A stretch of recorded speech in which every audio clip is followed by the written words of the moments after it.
You're 19 years old, and it's your third day in a maximum security prison back in the 70s. Let me share a story with you what happened. My male mentor, who had trained me for the last few days, said, when you go into the unit to serve the breakfast, you have to count the spoons. It was maximum security, you only got a spoon to eat with. He said, if you don't get them all back out, they could find them broken and a shiv in your back tomorrow. Have you got it? So then I went in and I pushed the big meal wagon in, just like you see in the hospitals, and I positioned it properly in the unit. And I had never stepped across the threshold yet, and it was just like everything you see on Prison Break. And I was nervous. And so I started opening the cell doors and handing out the spoons. And by the third one that I handed out, I looked down and I realized they were all coming out naked. They hadn't done it to him, but they were doing it to me. I mean, I hadn't even seen a real live one yet. I was saying, think like a nurse or a doctor. Think like a nurse or a doctor. By about the 12th one that came out, they even started a few shimmies. I didn't know what to do.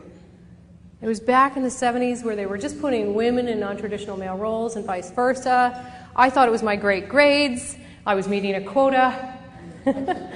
And I was going to quit that night. I went home and I thought, you know what? They're right. I don't belong. And I wrote up my resignation letter. And in the morning, I woke up with a different resolve. I thought, maybe I just need different tactics than men. Maybe what they can do, I'm not allowed to, and I just have to find my own way. You see, the male officer with no problem would have said, Smith, get back in your cell and get your pants on. And if I had done that, they would have said, ooh, how can we get her tomorrow? So this is what I did. I went in the unit, pushed the meal wagon back in, armed with my spoons. I kicked on each cell door and said, if you'd like breakfast, get up and get dressed. If you'd like breakfast, get up and get dressed. If you'd like breakfast, get up and get dressed. By the time I came back around to the first cell, they were all dressed. And they never came out naked again in front of me for the next 4 years. The first technique for women in the book is set expectations up front. Without disdain, without anger, without contempt, just tell people what you need. So what I'd like you to do right now is think about this. We're going to look at the core of conflict. I want you to close your eyes for a minute because I want you to relive something.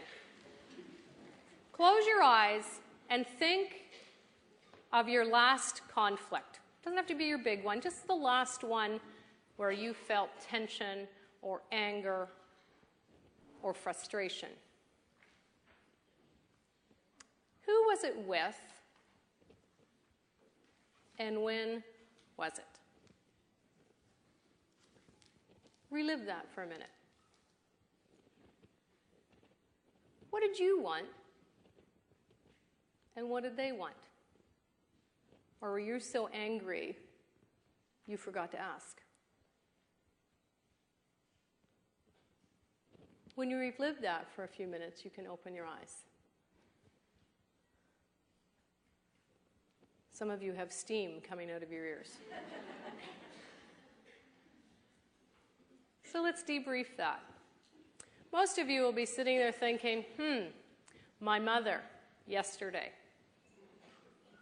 my brother, my sister, my 14-year-old, my 2-year-old, a nurse, a doctor, a receptionist, a lab technician. And you'll be saying it was within probably the last week.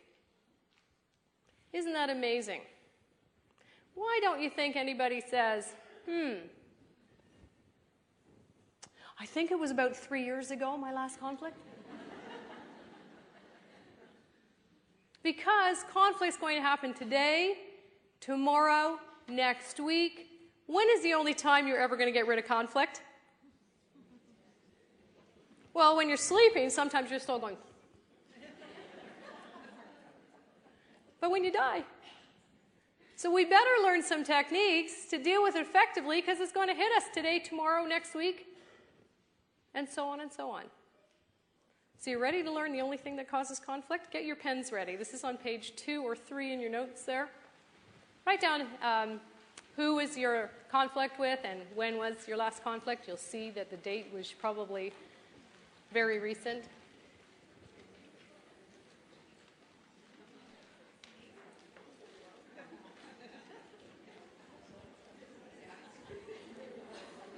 Here is the only thing in the world that causes conflict.